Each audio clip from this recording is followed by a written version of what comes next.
What's going on, people? Sabs here. Welcome to Absolute Ball.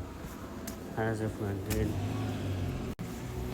Yo, listen, I had to dissect that Ten Hag interview with Gary Neville. Literally, I just had to properly analyze what Ten Hag was saying and the question Neville was asking him. So now, I'll be honest here. Forget what went on in the interview. The fact that United let Ten Hag talk about the problems he had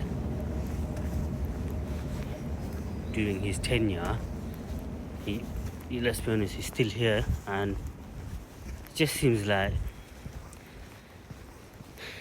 honestly, it just seems like they'll be sticking with him. That's what it's really about, to be honest. And they just wanted him to,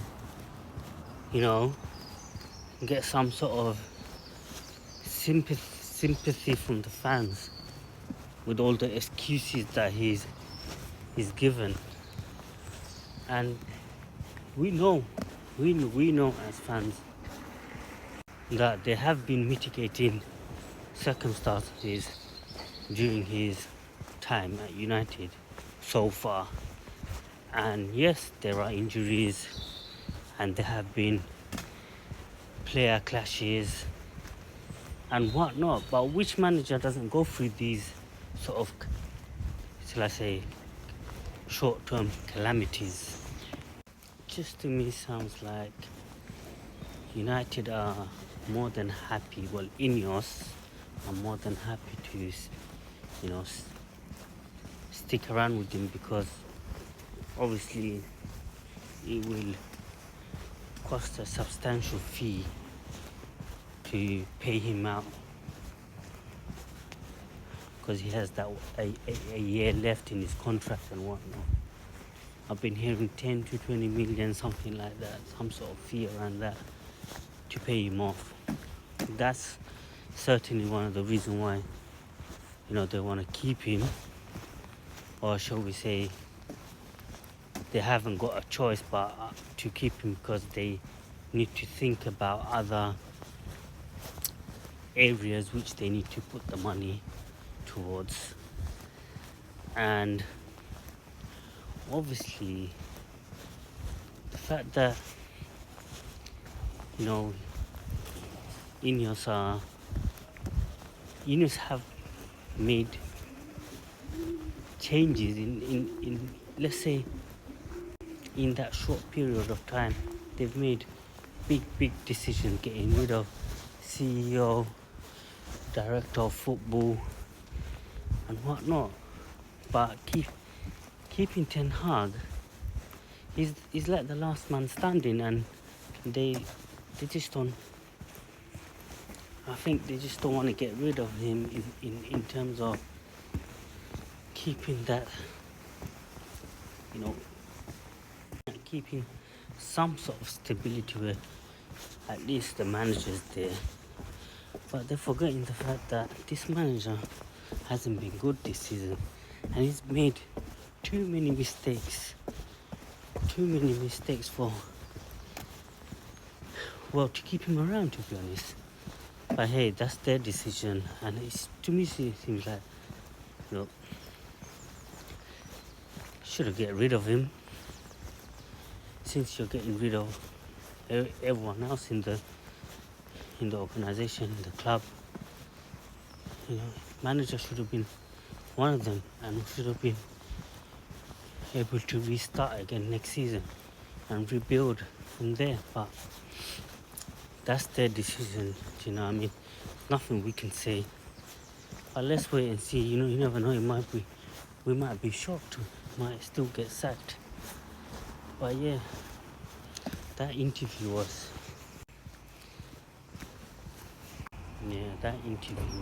shocking. It's the same excuses he used. The fact that he didn't get a striker, Harry Kane, and he had to go for Rasmus. Listen, you could have gone for an experienced striker. You know, you didn't have to go but spend 60, 70 million on Rasmus Højlund, an unproven striker. And then you went and bought Mason Mount, spent another 60, 70 million on another player when you didn't have to. You could have spent it wisely on other areas. But hey, that's on the club. They gave you the keys to spend money on whatever you want. And listen, you made mistakes. It's your mistakes. You should be taking responsibility and have some sort of accountability. But you're just blaming on other areas, on injuries and whatnot. And you're not taking accountability. It's your mistakes this season. You cannot blame anyone else. You have to take some sort of accountability. Okay, you might not agree to some of the fans blaming you for most of it, but come on, take some sort of accountability.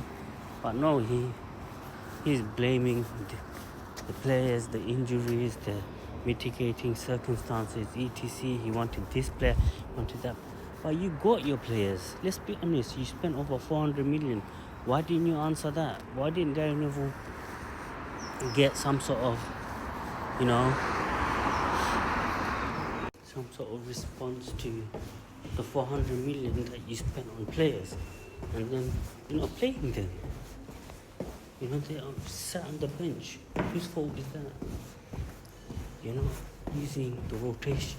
You're not rotating players. Yeah, let's just be honest here. I'm checked out this season. Season's over.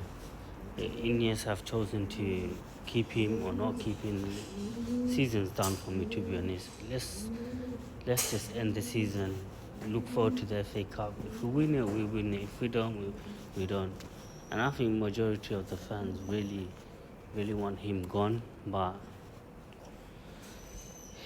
there's some fans out there that still want him, sympathize with him, blah blah blah. Listen, I'm done with this guy.